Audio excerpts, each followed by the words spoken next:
What behaviors should you be tracking once your emails are sent to your prospective clients?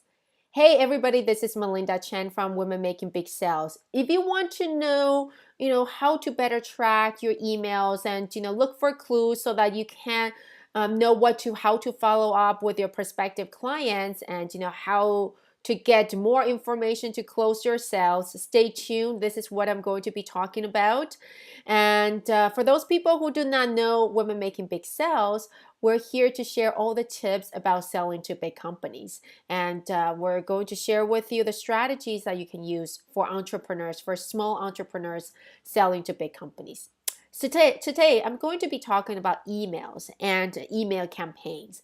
It is so important these days. There are so many different ways to communicate with your prospects, but emails continue to be one of the most powerful ones because you could try to call your clients or prospects, but a lot of times they're not even at their desk. You could try to send LinkedIn email to your prospects or some other social messaging system. This only works if your prospects are hanging out on social media. And emails, and if you're able to get the email address of your prospective clients, you're more likely to have direct access to your prospects. You know that there's a higher chance of them opening those emails. But there are a few things and behaviors that you should really watch once your emails are sent out to your prospects. And this is what we're going to be talking about today. A lot of times we would draft an email and get really nervous, but stay calm and then send out those emails and hoping for the best. Hoping that your prospects will reply to you as soon as possible. And as times goes by, you wonder what happens to those emails. How come this prospects never write you back? Are they interested? Are they not interested? Are those emails, did they even read those emails? Maybe it went to their junk mails. So there are so many questions that we would be thinking about when we, right after sending those emails.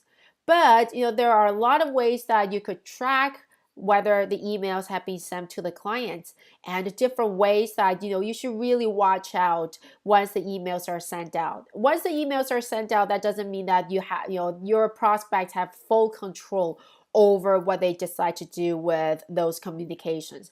There's certain information that you could get to give you clues of how engaged this client is, whether you should send a follow-up email right away or what you should be sending, even if you're thinking about sending another follow-up emails. And this is what we're going to be talking about.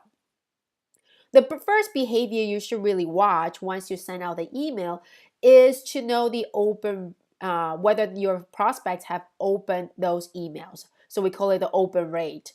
And how do you track that? There are a lot of softwares out there that would allow you to track whether your prospects have opened the emails. If you want to know more about it, I'll prepare or maybe one page sheet and to show you some of my favorite tools in terms of email campaigns. And most of them are free for entrepreneurs because I'm always very cognizant of this. How do we, as a small entrepreneurs, you probably don't have a lot of resources and money. So instead of going out and sign up to those really fancy technologies or apps, there are actually a lot of relatively affordable or even cheap app that you could use. So the first is the open rate, whether your prospects open your emails. And the second thing, and it's important to know whether your prospects open your emails, but knowing that should also give you an indication of how good your subject line is. If you notice that certain subject lines tend to have really high open rate, keep that. Make sure that you always have that because subject line is really important. It's really your first opportunities to communicate with your prospective clients. So make sure that you've got that open rate.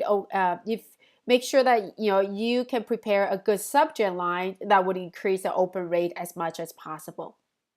And then once the emails are open, how you write that email should be quite important, meaning that it would be helpful for you to encourage certain behaviors so that once your email is sent out, you are able to, once your email is sent out, you're able to have a bit of more information about what happens to those emails. So most people, they pretty much just have one page email completely written and without any links and or any opportunities for your prospect to click through it. And if that is the case, it's hard for you to understand the behavior of your prospects. So when you're drafting that email, if try to include an outside link.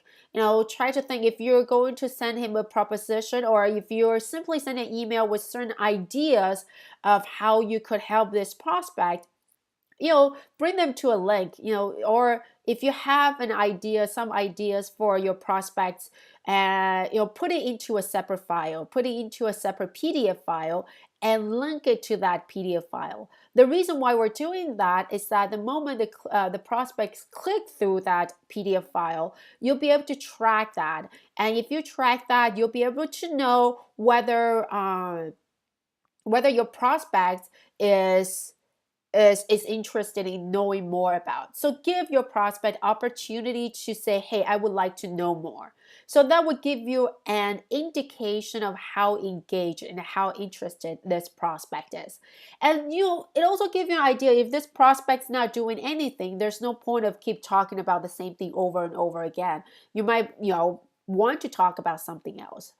So the click-through rate, so first of all, draft your email and making sure that there are links that you would give your prospects opportunity to click on it, and then track your click-through rate.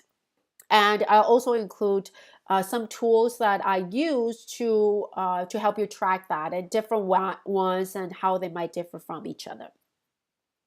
The third would be the engagement rate. And once the person clicked on it, you also want to know, hey, how much time did they spend reading that material? Which part of the material is more interesting to this person? Because a lot of times, if you're sending a bigger document, sometimes you might be sending a case study, you might be sending a white paper, or you might be sending some kind of testimonials, but you want to know how engaged your prospect is, and also which part of this content they spend the most time on. So there's another app that would allow you to do that, to let you show you, watch how much time they spend reading that material, and which page do they spend the most time, or which part of the video do they spend the most time reading it or watching it. So that should be able to give you another really important indication of it. And again, then the powerful thing about tracking those behavior is that based on what the prospect's reading, then you can come back and follow up talking exactly what these prospects are interested in. And that's why it's so powerful. You want to know what happens once they click through that emails. And then, another thing you want to do is that if you're able to craft your calendar properly, then, there's opportunity for you to embed your availability in your emails. So once you're embedding your availability in the emails, for example, if you casually ask your prospect that, hey, I would be available to chat, I would be available to jump into a phone call to talk about our service, let me know whenever you're interested, here's my availability. A lot of times people just write it just write it as a sentence, but if you're able to embed your calendar in there, you'll also be able to know whether your prospects click on it, whether your prospects interested in knowing your availability, knowing your calendars, or looking at your calendar. So that's another indication to engage and to know whether your prospect's interested or not. And if you know that the person clicked on it but not booking a time with you, you can easily follow up with a person and say that I noticed that you've tried to book an appointment with me but have not been able to do that. Is there anything I can help you with? Might there be any conflict in terms of our calendars or schedules? So that's another thing that we could do. So these are the things that you should really watch when it comes to email marketings and how you are able to use that information to engage with your prospect better and to encourage more conversations. And at the end, it will lead to more sales. So I hope this is useful. Click on it if you want to know some of my favorite tools for email marketing. And I look forward to chatting with you next time about selling to big companies. Talk to you later.